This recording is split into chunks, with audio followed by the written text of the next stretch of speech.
Aqueles que conhecem a Bíblia, ou pelo menos conhecem a história da manjedoura, de Maria grávida, o nascimento virginal de Jesus. Quem conhece essa história tem o seu significado espiritual. Os que não conhecem, certamente estão vivendo dentro da cultura do mercado, presente, fazer boas ou atos bons, generosos.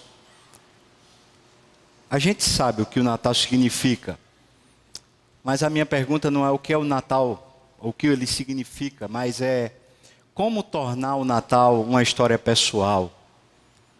Eu quero convidar você para entender a história da promessa do Natal, porque ela só tem a ver de forma pessoal. O Natal, conquanto seja uma festa cultural, conquanto a gente possa celebrar, assim, tanto em família, na igreja, ou até mesmo nas festas populares, só tem sentido real quando ele é pessoal. Quando ele passa de ser uma coisa espiritual, passa de ser uma coisa cultural, e toca lá no fundo do nosso coração, dizendo para a gente, ele nasceu por mim. A promessa está lá em Isaías. Eu vou pedir para você abrir de novo a Bíblia, no capítulo 9 de Isaías, versículos de 1 a 7. Nós vamos ler a promessa que foi feita. Não é a primeira promessa desse nascimento, mas essa é uma promessa que retrata bem como Deus preparou e como Ele vê o Natal.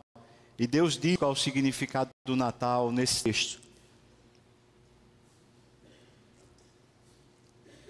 Não a humanidade, mas o próprio Deus dizendo o que o Natal significa. Capítulo 9 de Isaías, a partir do primeiro versículo até o versículo 7, a Bíblia diz assim: mas para a terra que estava aflita, não continuará a obscuridade. Deus mesmo nos primeiros tempos, tornou desprezível essa terra aflita, a terra de Zebulon, a terra de Naftali. Mas Deus também, o próprio Deus, nos últimos dias, tornará glorioso essa terra, que é o caminho do mar, além do Jordão, chamada Galileia dos gentios. O que é o Natal? Versículo 2 diz: o povo que andava em trevas, esse povo viu uma grande luz, e os que viviam na região da sombra da morte, a luz lhes resplandeceu. Deus tem multiplicado esse povo, e a alegria tem aumentado para ele. Alegram-se eles diante de Deus, diante de ti, como se alegram na ceifa, ou quando alguém ganha uma boa bolada de dinheiro, ou quando eles vencem as batalhas, alguém é condecorado, ganha um título, e então eles repartem os despojos. Versículo 4. Pois tu, Senhor, quebraste o jugo que pesava sobre esse povo, por isso eles estão alegres. O Senhor quebrou a vara que lhes feria os ombros, e o cetro do seu opressor, a vara que o opressor tinha na mão, o poder que ele tinha de governar, como no dia lá dos midianitas. Porque, veja a explicação, toda bota com que anda o guerreiro, a expressão de labuta, de guerra, de dor, de perda, toda bota com que anda o guerreiro no tumulto da batalha, e toda veste que está revolvida em sangue, elas serão queimadas, e só servirão de pasto para o fogo. Por que isso? Por causa do Natal. Versículo 6.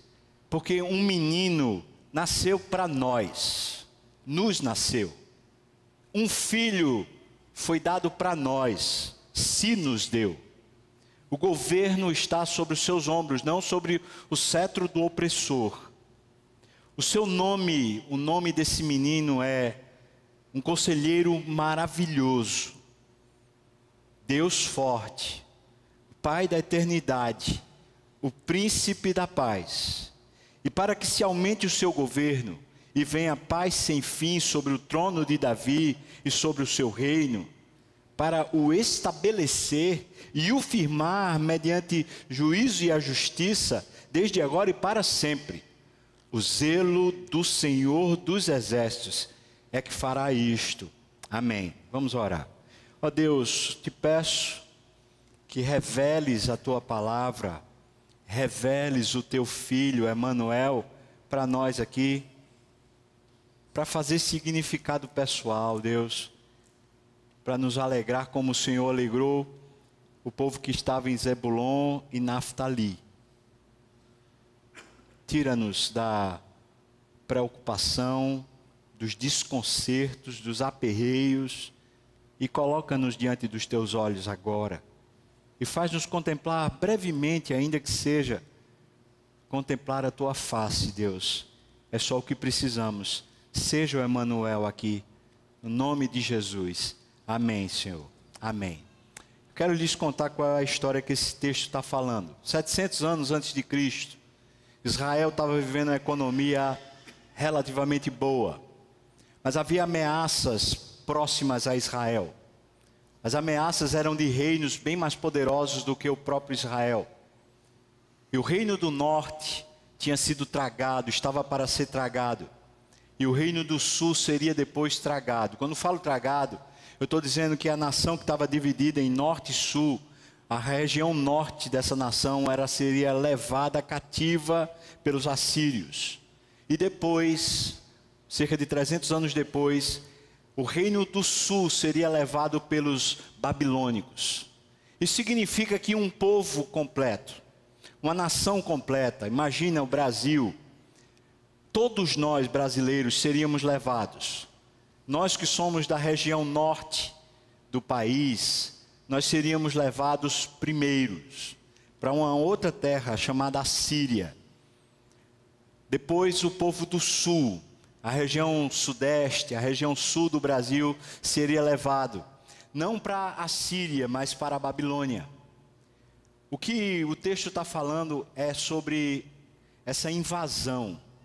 Aquele povo que estava gozando uma prosperidade econômica, uma condição privilegiada, eles estavam sob uma ameaça. E a ameaça seria de um opressor que viria, um governo estranho, que levaria eles para uma outra região, para eles habitarem como escravos. Eles perderiam a identidade nacional, eles perderiam a condição de liberdade e eles perderiam os queridos familiares. Porque eles seriam dispersos, eles seriam colocados como objetos no meio do território da nova nação. O que Jeremias, ou melhor, o que Isaías está profetizando é que haverá isso para Israel. Haverá desterro, haverá tempo de opressão, tempo de dor, mesmo para o povo de Deus, mesmo para aqueles que conhecem a Deus, mesmo para aqueles que caminham com Deus. Haverá. Aconteceu na história. De fato, o reino do norte foi levado. E ele se refere aqui a essa região da Galileia. Essa região da Galileia é precisamente a área do Reino do Norte. E essas duas cidades, Zebulon e Naftali, elas são meio que assim uma expressão grave da sentença divina. O que Deus está falando aqui numa linguagem profética é que duas coisas levaram a um tempo de desterro, de opressão e de dor. A primeira coisa era a maneira como eles se relacionavam com Deus. Aquele povo que era o povo de Deus tinha esquecido de adorar a Deus, e eles agora queriam no máximo usar a Deus como se Deus fosse algum munganguento, algum benzedor, alguém que faz benesses em troca de favores humanos. É como se o Deus Supremo do Universo tivesse se tornado apenas uma espécie de ídolo, que alguém vai lá, faz um despacho, alguém faz lá algum sacrifício diante daquele Deus, e ele fica compadecido e faz favores ao ofertante. Israel tinha perdido a sua capacidade de reconhecer em Deus o seu Deus, não apenas um Deus nacional, mas um Deus pessoal. O Deus que se importa, o Deus que intervém, o Deus que tem história, o Deus que sabe para onde levar cada um e levar o povo todo. O Deus que não se perde no caminho. Israel tinha esquecido quem era o seu Deus. E porque tinha esquecido quem era o seu Deus, tratava Deus como se Deus fosse qualquer Deus, ou fosse um Deus igual a todos os demais deuses. E Deus então, durante muitos anos, mas longos anos, desde a saída do Egito, Deus vem dizendo a esse povo: por favor, não se percam, não se tornem idólatras, não adorem outros deuses diante de mim. Eu sou o Senhor teu Deus, que te tirei da terra do Egito e te levei para uma terra que mana leite e mel, para te abençoar, para te cuidar, para te amar e para sermos eu e você como em carne, juntos, próximos, chegados. Primeiro motivo que levou esse povo a ser desterrado é que esse povo perdeu a sua real espiritualidade. O nome disso é pecado. Não era apenas pecado moral, não era apenas um pecado de corrupção, não era apenas um pecado de erros que se cometa, erros éticos, ou às vezes erros emocionais. Era muito mais grave, era simplesmente que Deus não era mais o afeto do coração de Israel. Deus não simbolizava mais para eles o sentido de estar na terra. Eles viviam como se Deus fosse apenas mais alguma coisa com a qual eles tinham que se preocupar. Aquilo que se chama hoje de religiosidade, ou seja, não é um Deus que está comigo na segunda, terça, quarta, quinta e sexta. É o Deus apenas quando eu vou para a igreja, é o Deus apenas quando eu estou com aperreio, é o Deus apenas que me serve na hora que eu preciso. E isso foi a primeira causa do desterro.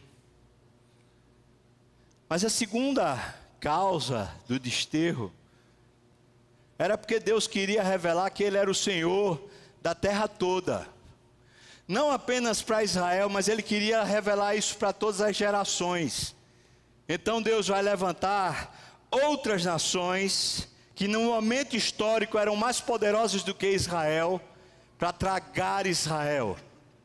E com isso Ele está revelando para Israel que o umbigo de Israel não é o centro do mundo, que eles não são as pessoas mais relevantes, mais especiais, que na verdade eles são amados por misericórdia de Deus, mas que eles não têm nada em si mesmo que faça Deus ter deferência por eles.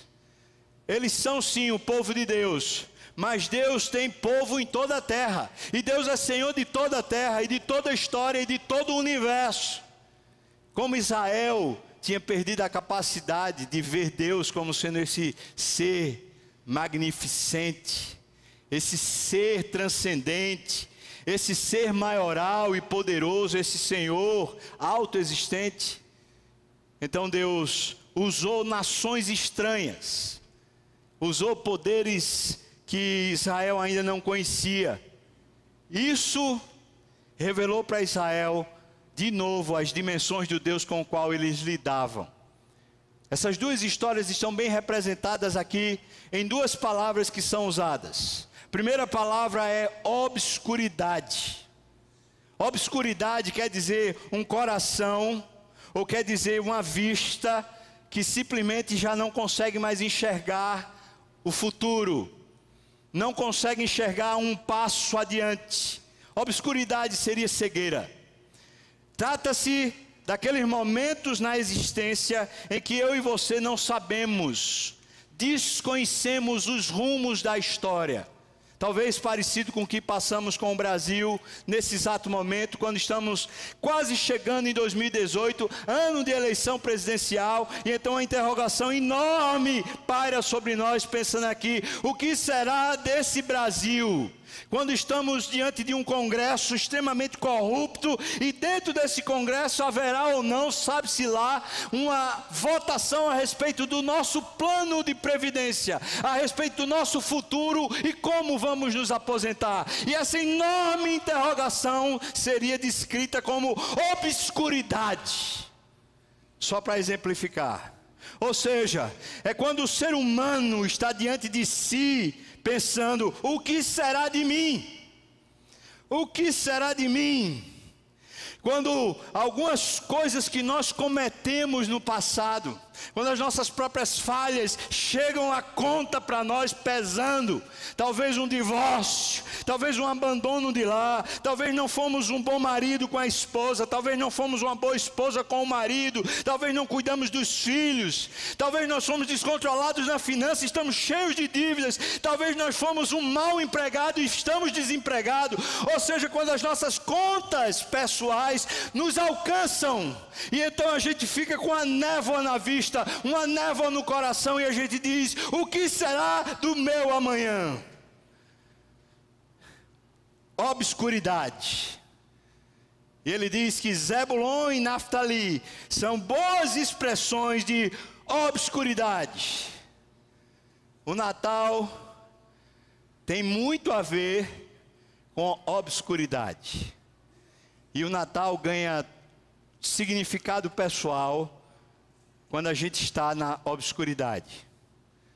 Quando nosso coração está enevoado. Quando as nossas vistas estão cegas e a gente não consegue saber o próximo passo. Quando a insegurança quer nos dominar. Semana eu estava falando com uma pessoa, um pastor, que passou por um divórcio. E passou por uma situação bem difícil. Mas muito difícil, uma situação pessoal. E o pastor então estava falando para mim assim, naquele momento, no momento que eu já tinha tentado de tudo para permanecer casado, mas o divórcio chegou, eu pensei assim: o que será da minha vida?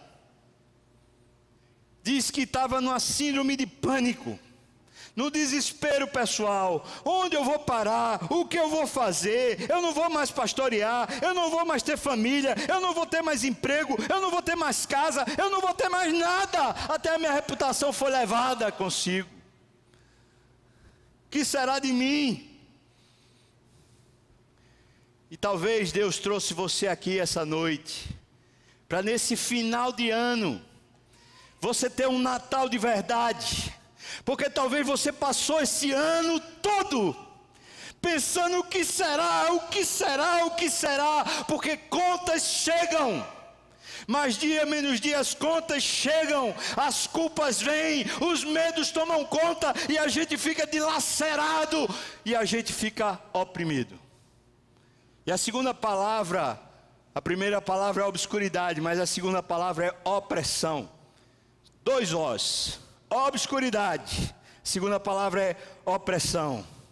O texto fala que esse povo que estava em obscuridade estava na mão de um senhor ferrenho, duro, um homem sem piedade, que tinha um cetro que açoitava as costas dos servos dos escravos. E talvez eu e você tenhamos uma espécie de síndrome, porque somos brasileiros, nós não desistimos nunca, mas ao mesmo tempo nós somos extremamente vítimas, ou nos sentimos como vítimas, e olhamos e falamos, nós constantemente somos oprimidos com varas e com açoites. Os nossos governantes e aqueles que de alguma maneira detêm poder, eles continuamente parece que põem a conta sobre nós e nós somos açoitados. Mas não é só o governante. Talvez você olhe para a sua circunstância familiar, se sinta alijado, se sinta desprestigiado. A conta chegou para você pagar porque você foi indiferente, foi arrogante, você foi quem oprimiu, mas agora talvez os seus filhos passam por cima de você, dão desdém, e você se sente oprimido no seu lugar. Talvez a esposa passa a conta na sua cara e você se sente oprimido, como se estivesse levando chibatada nas costas. O que o texto diz para nós, irmãos, é que eram essas as circunstâncias para o primeiro Natal.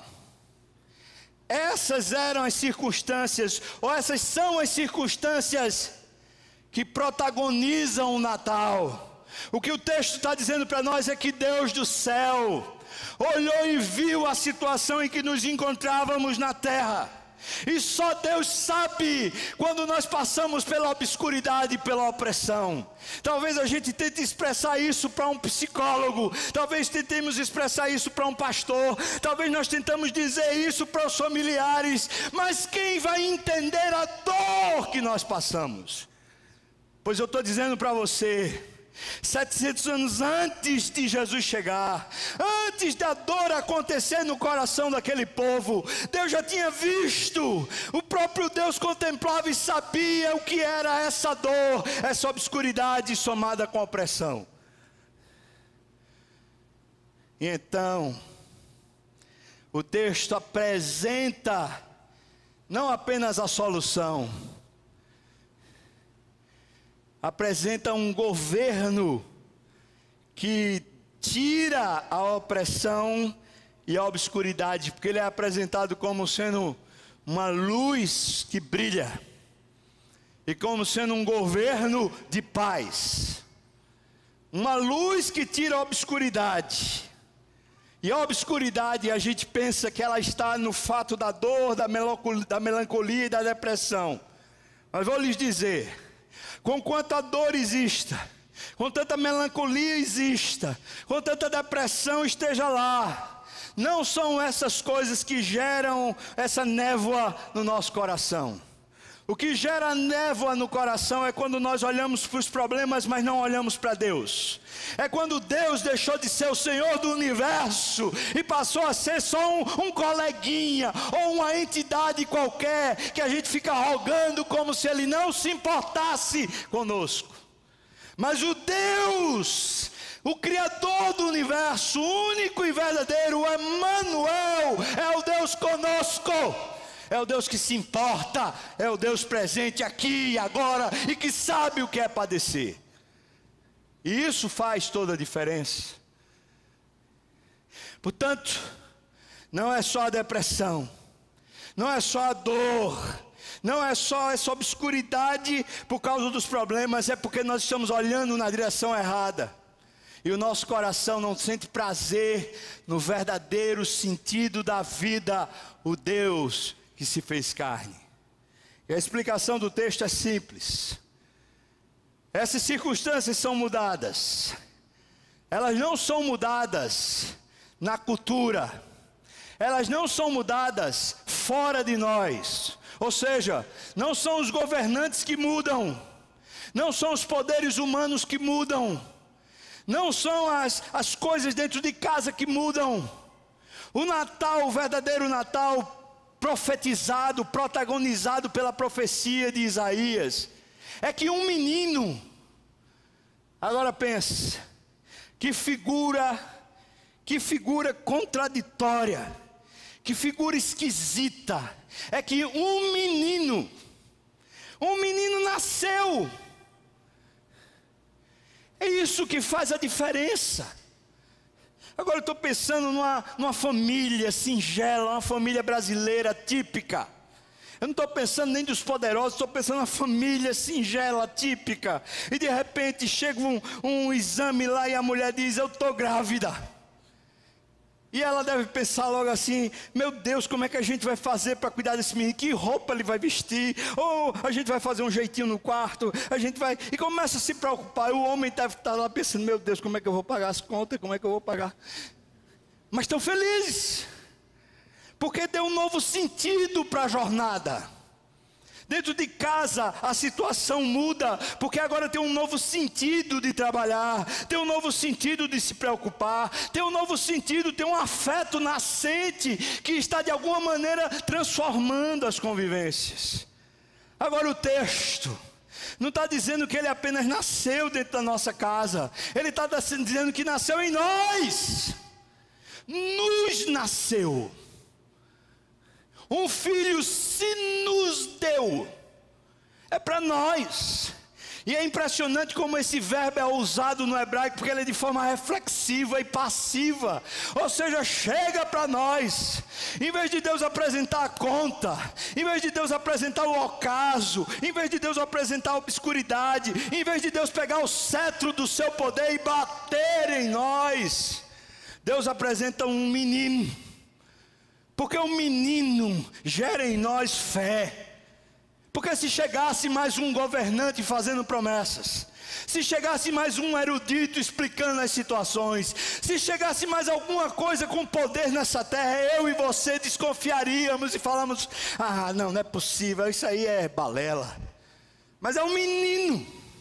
E quando chega um menino, desconstrói a gente fala assim: agora a gente vai viver. Um menino nos nasceu, e um filho se nos deu. Agora o Natal ganha um ar pessoal, porque o Deus que viu na janela do céu a nossa alma, o Deus que viu a janela do céu nosso 2017, 2016, 2015, o Deus que viu a nossa história e viu aonde nós estávamos presos e perdidos, o Deus que viu essa história, Ele agora está nascendo, agora Ele está vindo fazer parte da nossa história. Nos nasceu. Repita comigo: nos nasceu. Nasceu aonde, irmão? Em nós. Nasceu em mim. Um filho foi dado para mim. E talvez eu diga: bom, agora eu preciso me preparar para cuidar uma criança, um menino. Mas então, o texto apresenta a identidade desse menino, para que você conviva com a criança, mas também conviva com o sagrado, para que você não tenha uma preocupação desmensurada. Não é você que vai cuidar dele, é ele que vai cuidar de você. Não é você que vai estar preocupado com ele, é ele que vai estar preocupado com você. Sabe por quê? Porque a identidade desse menino está descrita. Ele tem um conselho maravilhoso para dar a você na jornada, na vida, na obscuridade e na opressão.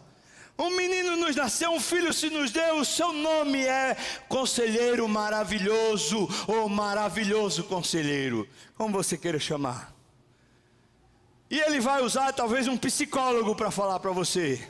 Talvez vai usar um sermão para falar com você. Talvez vai usar um gabinete pastoral. Talvez vai usar um amigo. Talvez vai usar uma mensagem de internet. Eu sei lá o que ele vai usar, mas ele vai falar ao seu coração, porque o menino está com você, e ele veio para cuidar de você. O menino nos nasceu, e o seu nome é Conselheiro Maravilhoso. Por isso, próxima vez que você fizer a pergunta: meu Deus, o que será do amanhã? Meu Deus, as contas estão me oprimindo. Meu Deus, as minhas falhas estão me oprimindo. Meu Deus, eu estou perdido. Lembre-se, é só um menino, mas a identidade dele é de um conselheiro maravilhoso. Ele sabe o que você passa, ele discerne os seus caminhos lá dentro, e por isso ele tem um conselho aperfeiçoado para dizer a cada um individualmente. Mas ele não é só um conselheiro. Esse menino expressa a força de Deus, e isso é maravilhoso, isso é extraordinário, porque ele revela um Deus forte. O Deus forte é aquele que é capaz de se tornar pequeno. Eu vou usar uma expressão: frágil. Frágil como uma criança. Ele vira isso para revelar para nós que o poder de Deus vai se revelar na nossa vida, nas pequenas coisas, nas coisas simples do dia a dia, numa conversa afetuosa, num olhar, numa devoção singela, na simplicidade do dia a dia, de você ter fôlego, de você ter energia, de você ter o que comer, de você ter vida. As coisas mais simples da vida estão reveladas no nascimento e na força e no poder de Deus. Ah, se crêssemos que só estamos vivos porque há um poder imenso nos sustentando vivos. Ah, se crêssemos que a nossa respiração é uma oração onde constantemente nós aspiramos e expiramos o fôlego do nome de Deus. Deus está em nós fazendo a vida acontecer.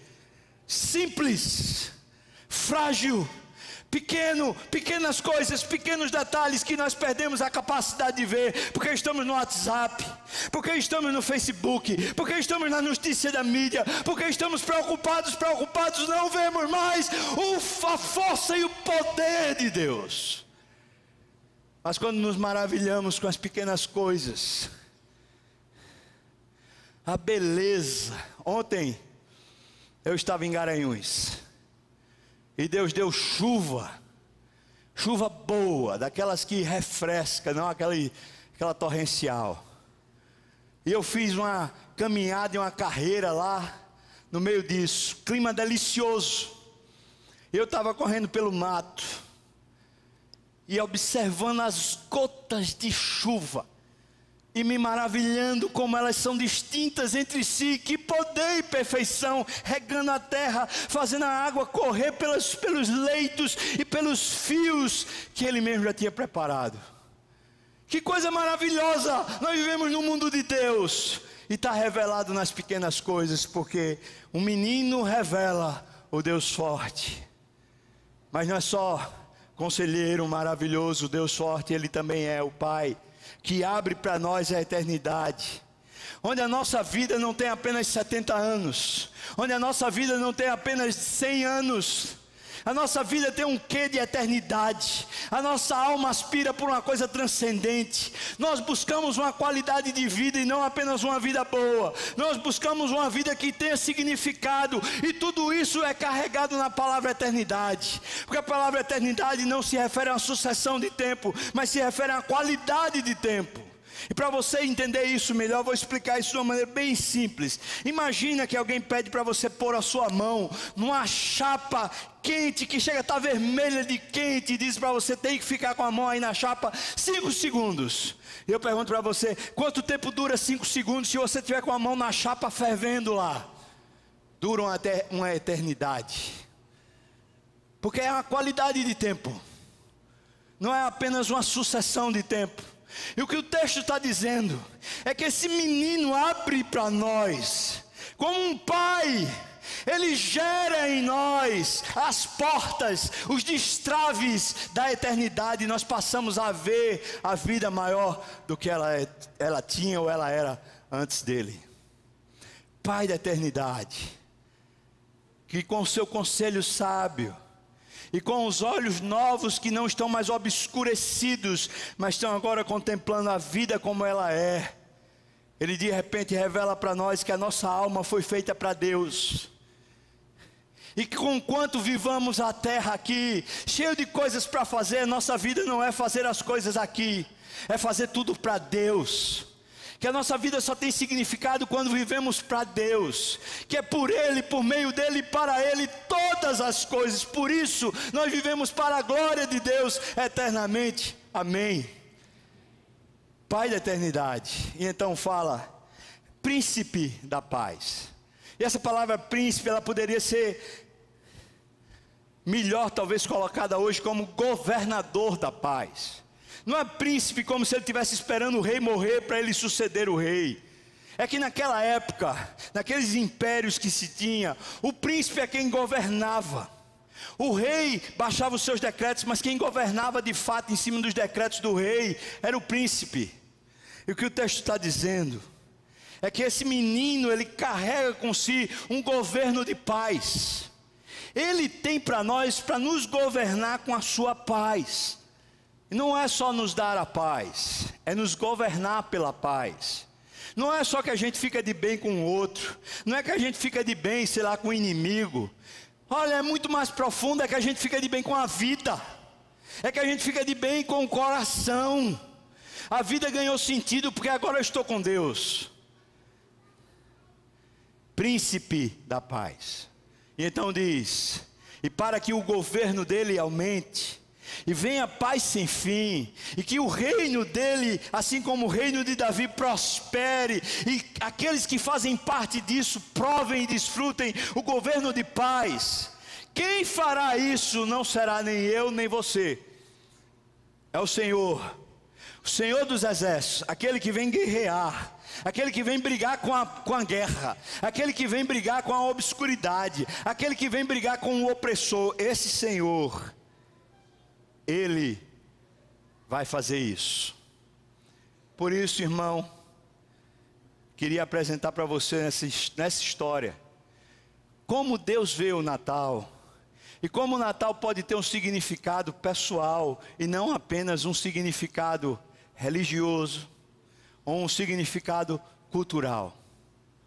Pessoal quer dizer que enquanto eu estou em obscuridade, enquanto eu estou oprimido, o Natal pode dar todo um novo significado para a minha vida.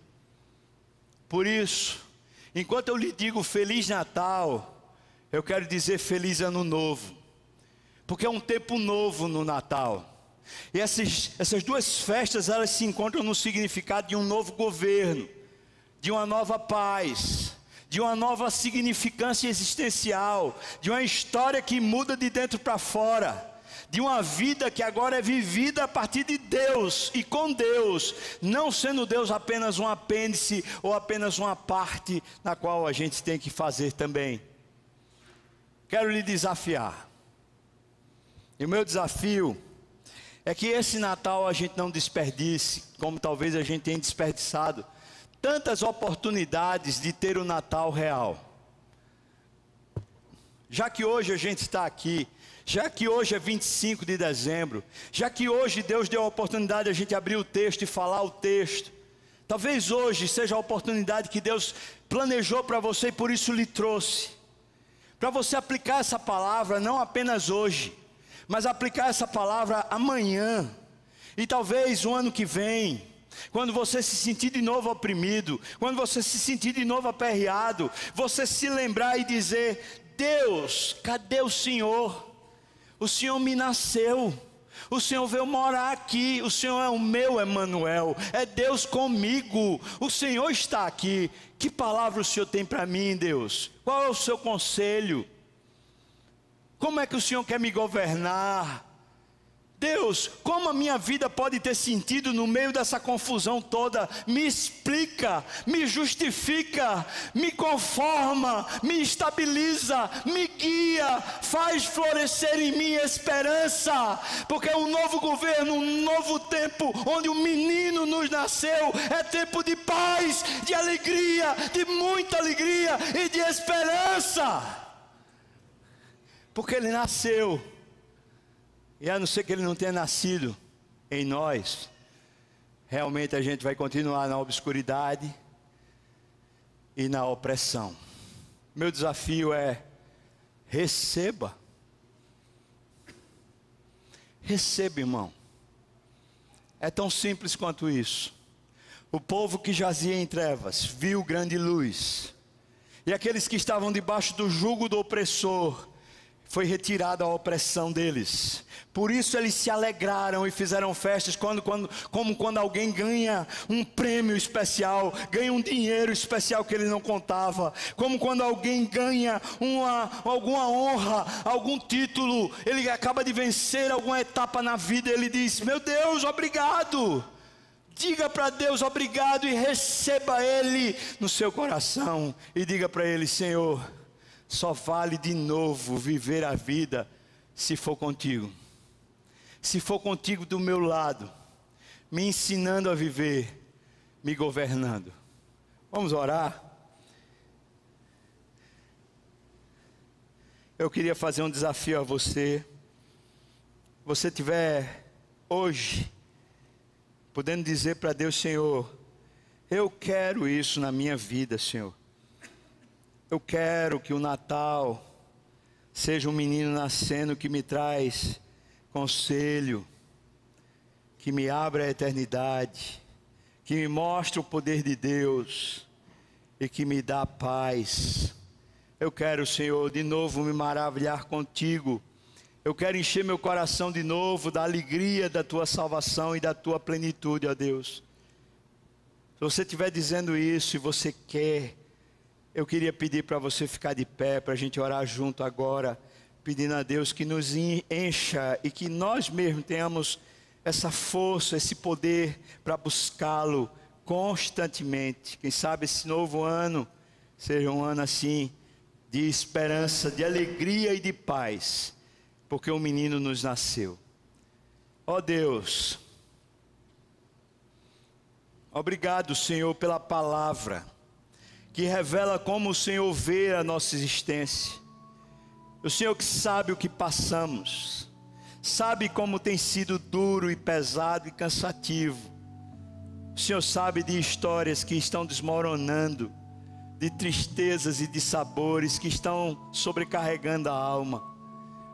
O Senhor sabe das coisas que não sabemos explicar, o desassossego, a falta de paz, às vezes a tristeza, a agonia. O Senhor sabe, Deus, cada coisa que estamos passando. E eu quero te pedir, ó Deus, abre os nossos olhos, inunda as nossas vistas com a tua presença. Revela que esse menino foi para nós. Revela que Ele é o Emanuel, está aqui para nos aconselhar, para nos fazer ver com novas vistas, nos fazer enxergar o mundo de verdade. Maravilha-nos, Senhor, com o Natal, maravilha-nos com o nascimento do Teu Filho dentro de nós. Inunda a nossa alma, aperfeiçoa o nosso caminhar. Senhor, apaga de nós as contas, as dívidas. Dá-nos condição de quitá-las. Gente que talvez esteja aqui oprimido porque tem contas para pagar e não consegue, que o Senhor abençoe. Talvez gente, Pai, que está com problema de relacionamento grave. Dá paz, gera um novo tempo, promove, Senhor, uma nova alegria. Talvez gente que está no desespero, cansado, sobrecarregado e aflito. Ó Deus, o Senhor é poderoso para fazer muito mais. Por isso levanta e ressuscita essa alma, Senhor. Fortalece o teu povo, fortalece-nos, faz-nos caminhar altaneiramente para a tua glória, Senhor. Eu te peço isso no nome de Jesus. Amém e amém.